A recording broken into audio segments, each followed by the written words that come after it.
Este plăcerea mea să introduc pe doamna profesoară de Looy.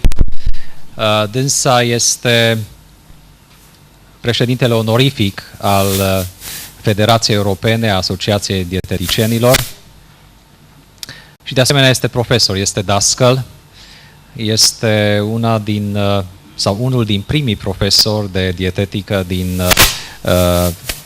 Anglia, din Marea Britanie. Nu știu de ce sunt atât de puțini, nu știu care este motivul, dar oricum este o persoană rară, este o persoană cu viziune, e o persoană care a contribuit foarte mult la definirea standardelor în Europa în ce privește atât standardele academice, cât și standardele de exercitare a profesiunii de dietetician. Suntem onorați să o avem în această dimineață împreună cu noi și tocmai discutam, cel puțin pentru mine, este deosebit să o știu că este cu inima aproape de noi și împreună cu noi, la început de drum.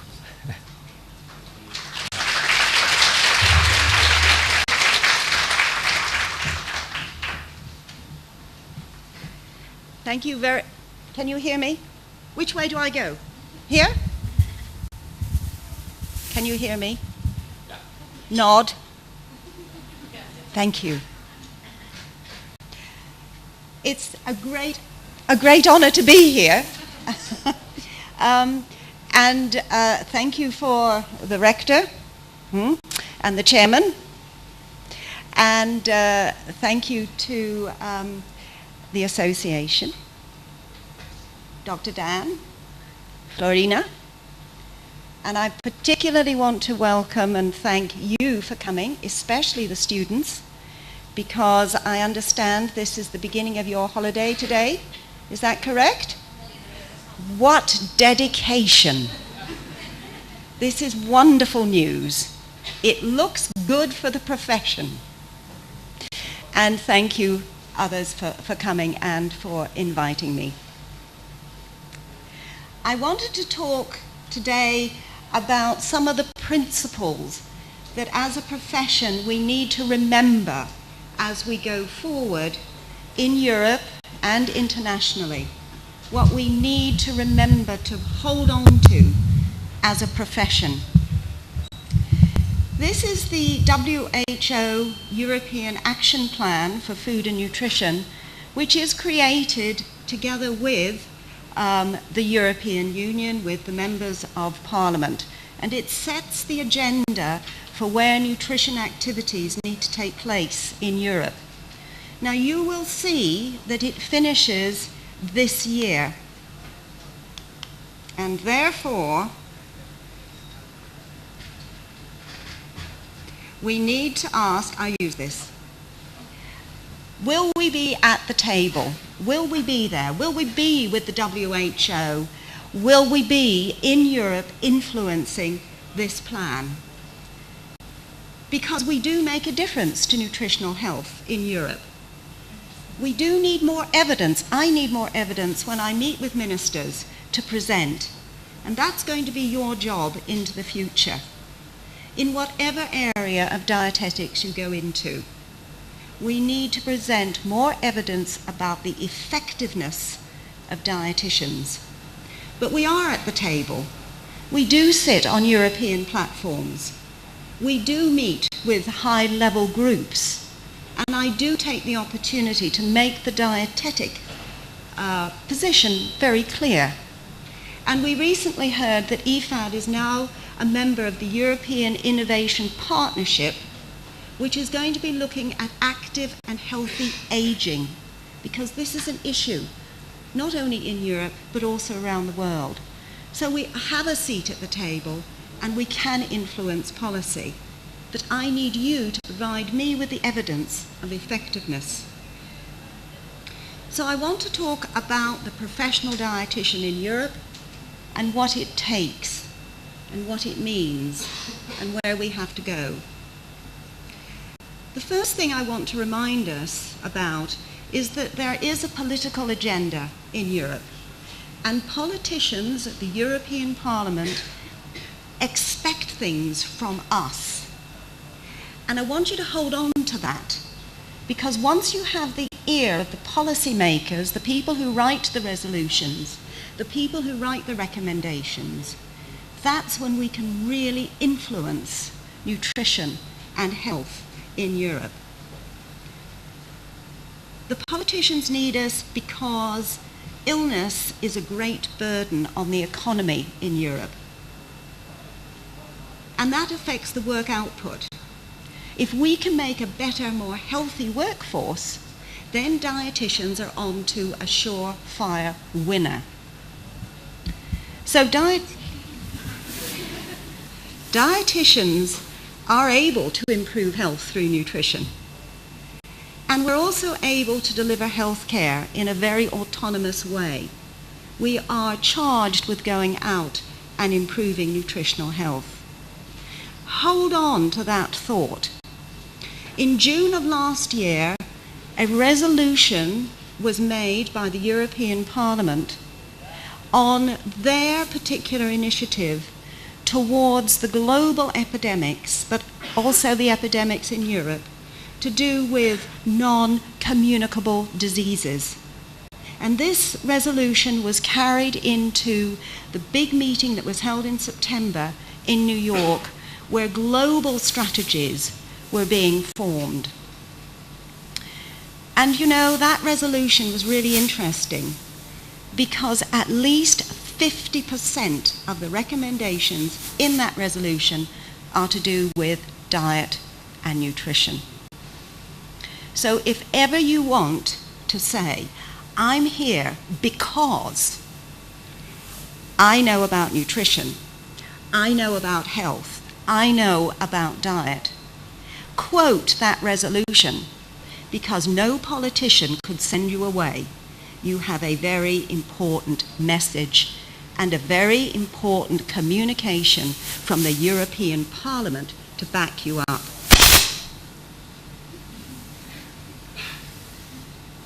Let me tell you a little bit about EFAD. We were founded in the late 70s, and at that point the vision was 10 member associations of dietetics representing some 10,000 dietitians got together. We're now 29 member associations with 4 affiliated members, 3 applicant members, and we represent over 30,000 dietitians in 26 countries in Europe. And we are the only platform operating at European level advocating for the development of the profession, advocating on your behalf. And I want to extend my welcome to you as an associate member. Where's Florina? Where's the president? We've lost her. Welcome, and we wish you success in the coming years, both as you nurture the young dietitian, many of you here, and speak for the peoples of Romania.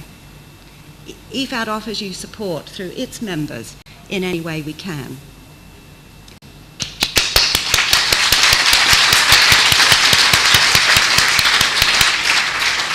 Well done. Okay, now the work starts. Which way do we go? The mission of EFAD is to support its associations in developing the role that dietitians have in reducing health inequalities and improving our health in Europe. And we can do this by improving our quality and sharing best practice across our borders. What you do well in Romania, I want to share with Italy. What you do well in Romania, we should share with Iceland. What you do well in Romania, we need to promote at conferences such as this. And if I have a vision, I would like these conferences to be attended by as many people from across your borders as possible, so we can all share our best practice. The vision we have is that national associations and dietitians are recognized leaders in dietetics and nutrition. And we will continue to grow our partnerships to improve nutritional health and notice and contribute to economic prosperity. That's put there for the politicians. Don't forget the politicians. And of course, those inequalities are primarily the non-communicable diseases, but also aging and others. What are some of our challenges? We must have a minimum standard of practice because increasingly you go, I suspect, on holiday to other countries. If you fall ill, you want the best dietetic care you can get in the country that you're in that you would have got in Romania. And if your health minister had been here, I would have said to him, and health minister, that's exactly what you want. You want the best for your citizens. Equally well, if heaven forbid I fall ill here and need nutritional care, dietetic support, my Minister of Health in the UK would want me to have the best possible care, exactly the same as I would get in the UK. Seems reasonable. So we need a safe minimum practice across Europe, which is great fun, because we all speak different languages, we all have different terminology, but we're working on it. We also need to be recognised as healthcare practitioners, we need to remain competent, and we need to increase our evidence base. And I want to dwell a little bit further on some of these. As we've already heard, EFAD has produced standards for practice across Europe, both academic standards, what we're taught in universities, competence standards, and practice placement standards. And this is the wealth of dietitians that are members of EFAD. And you will see that it varies from one country to another. Now, not all associations in all countries are members of EFAD. So feast your eyes on Germany, which is 1, 2, 3, 4, 5, 6 from the top, and you see where it says just over 3,000. In actual fact, latest estimates say there are 16,000 dietitians in Germany. Wow. But we only represent 3.5 of those. We're working on it.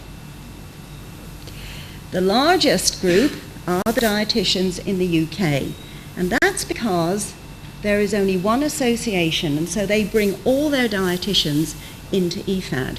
But in Germany, there are many associations, and that's why we don't capture all of them.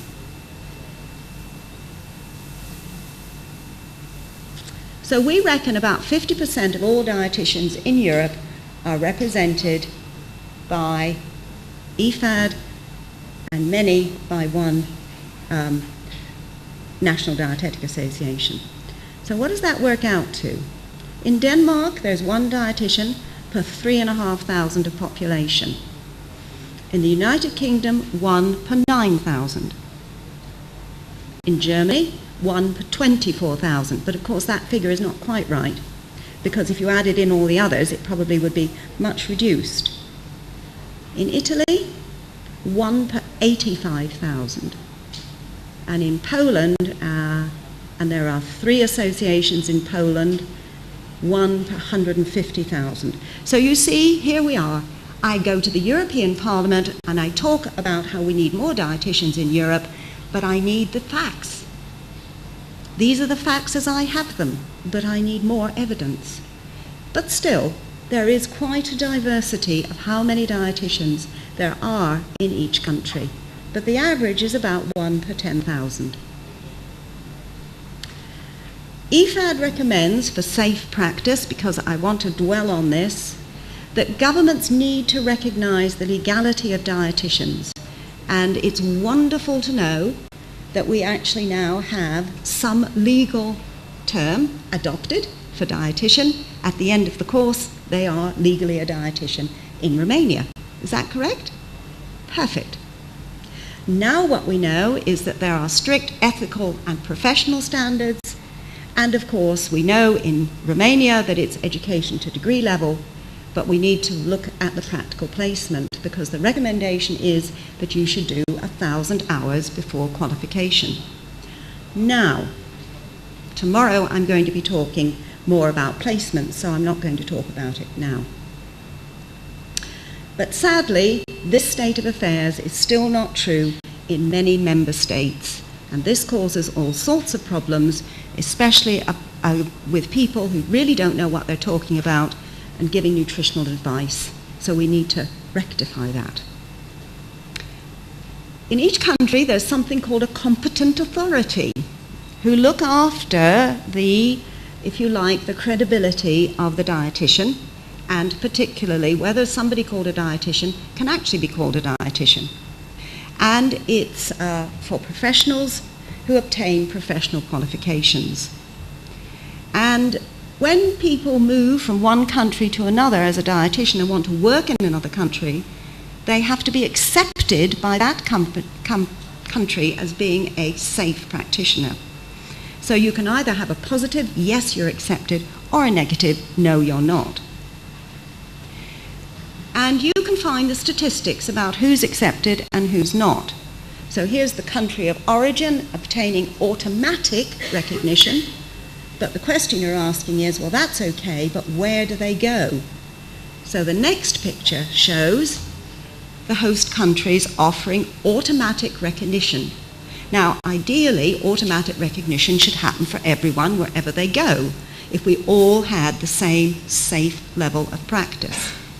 The Romanian qualification appears to be recognized in Hungary, but because not many Romanians have traveled, I cannot tell you any more than that. But I know one dietitian, Romanian dietitian, has been to Hungary and has been accepted there to practice as a dietitian. A very large number of dietitians come to the UK, and about 58%, that very large block there, were recognised in the UK, but largely they came from Ireland. These were the countries where there was no acceptance, even after they'd done some more training. So countries such as France, Hungary, Italy, Poland, Slovakia, and Spain apparently don't have the same safe levels of practice recognizable by another country.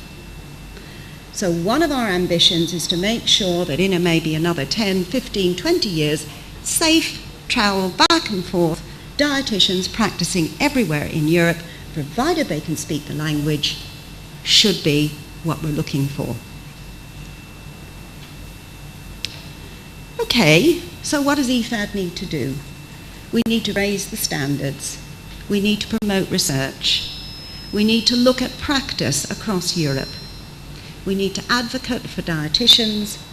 And above all, we need to let you know, and you need to let us know, what's going on. We've talked about the European standards, which were published in 2005 and have been very much taken on board by most countries. They've either gone from a diploma to a degree and incorporated various new or improved some of their academic undergraduate training, education. But have they?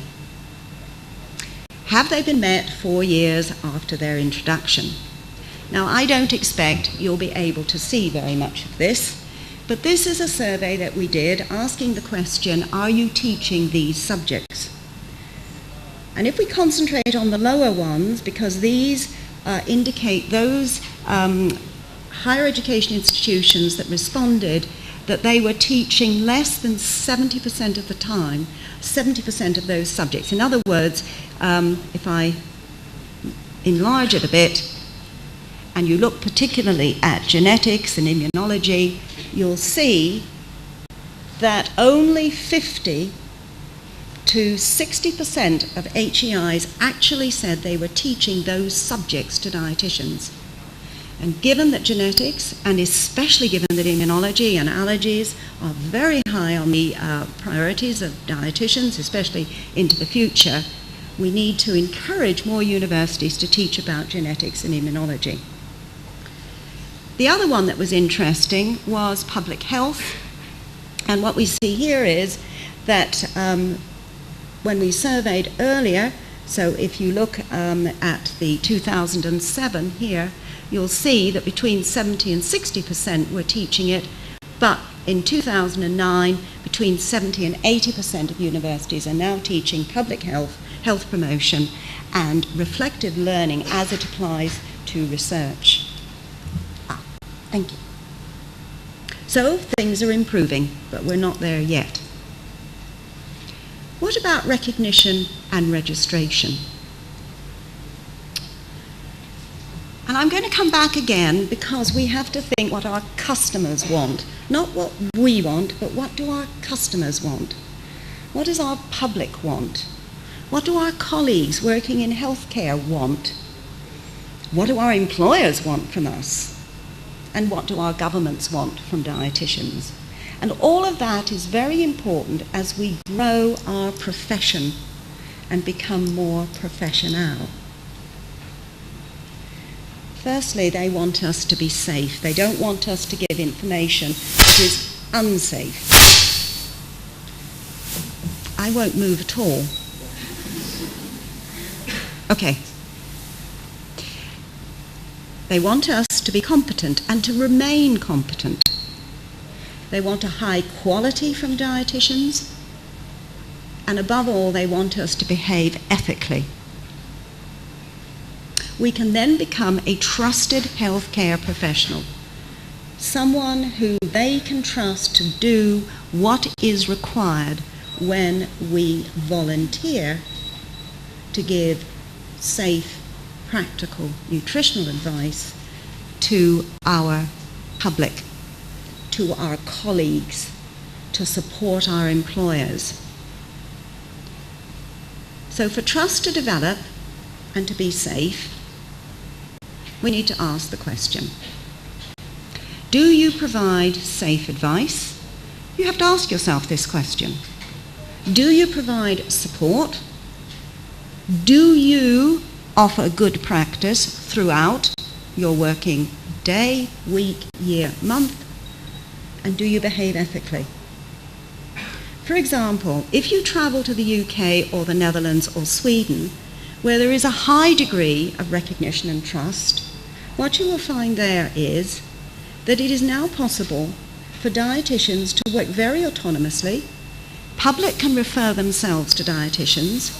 Dietitians then take very careful notes, take very careful, listen to what's going on, and will make recommendations and information back to the doctor.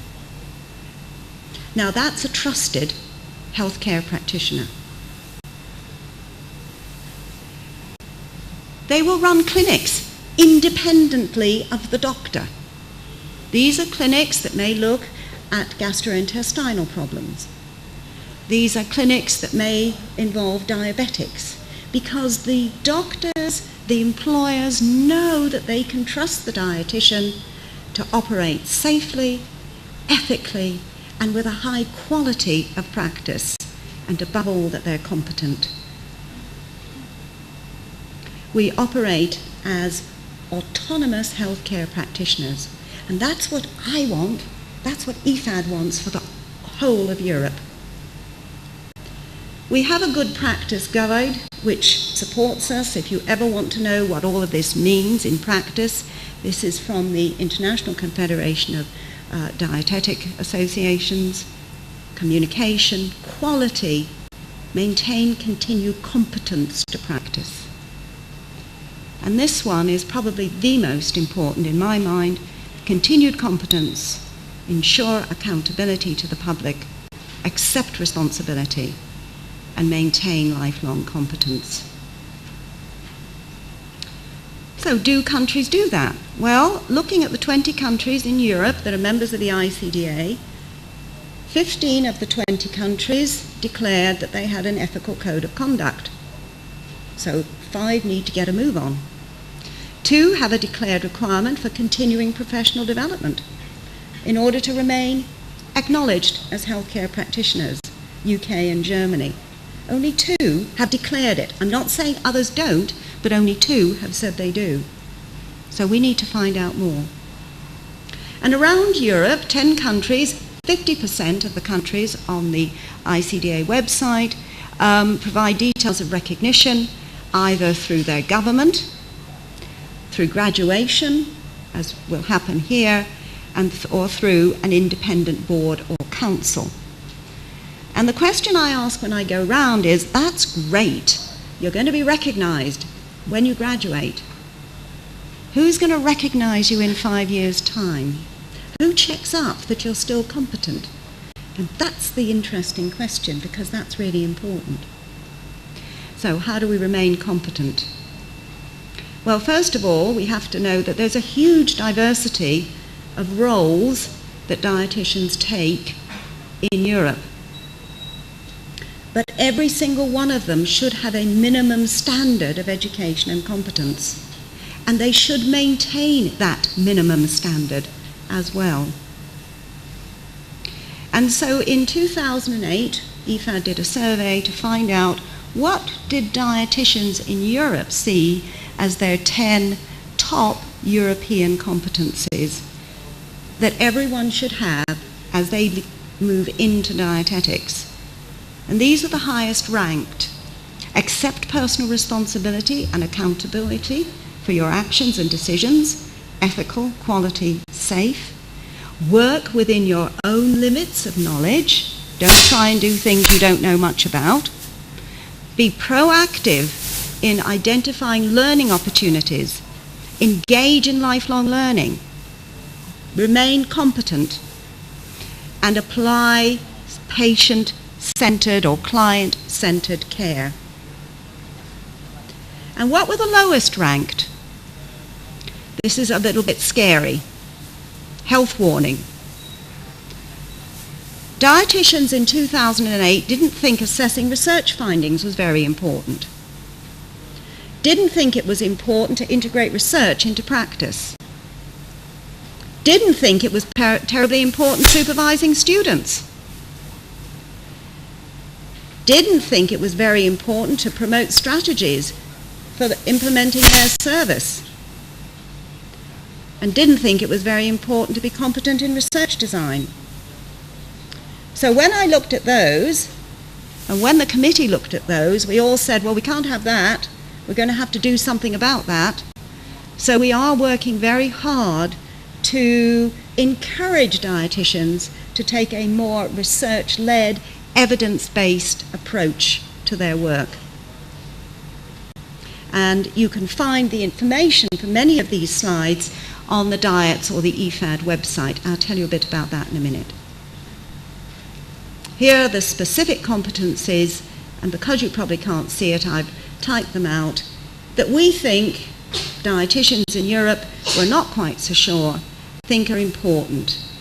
Critically appraise research findings, defend research designs, and demonstrate skills in independent searching, critical examination, and integration of scientific literature. And I know, in speaking to Dr. Dan, that he's very keen on that too. Good. But don't forget it when you get out there, whatever you do. Absolutely critical, because knowledge moves on, skills move on, and you've got to keep up. In 2009, the General Meeting of EFAD unanimously adopted the dietetic competency statements, and they have been translated into 16 languages. Have they been translated into Romanian yet? You're working on it. It's translated. Hurrah! So now you can read them in Romanian as well as English. But what was interesting, I've gone on and on and on about competence and lifelong learning and how important that is. When we did a survey in 2009, we found that only 50% of higher education institutions were actually teaching anything about how you go about thinking about your own learning needs. Learning styles was only looked at by 36%, learning needs by less than half, and how to use a reflective diary by only 30%. And I want to pick that up again tomorrow when I talk about practice education. So this is not good. We have a big job of work here in Europe to try and get people to look at lifelong learning in the curriculum. In the UK, we're asked to submit evidence every 5 years, or we can be taken off the register and lose our title and recognition. So we have severe penalties here. Actually, I think it's every 2 years. It's every 2 years, not 5, which is even worse. So we always have to be on our toes because we could be asked to provide evidence about our competence at any point. We must increase our evidence base. And here I have a bee in my bonnet about whether we are doing nutrition research or dietetic research. And is there a difference? And if so, what is it? And are we doing it? And again, I'm going to show you some dietetic research tomorrow to do with practice placements. Okay. Quality will be our benchmark in Europe to evaluate the quality of our practice, to revise practice, to strive to improve services, and to maintain our continued competence to practice. And in order to do this, EFAD wisely said, we're going to need some money, Anne. We need money to do this. Okay, I said, let's see what I can do. So working with EFAD, we put a bid in to establish what's called a thematic network in Europe. And they must have been quite pleased with us because they awarded us 1.1 million euros to do this, which is quite a nice little amount of money. Do you think? Yeah. So we spent it, and we achieved quite a lot, and I know Pauline is going to tell you a little bit about that, what the kind of things we've done, and we tried again. This time they had reduced the amount of money that they gave to any applicant, so we got the maximum, 600,000.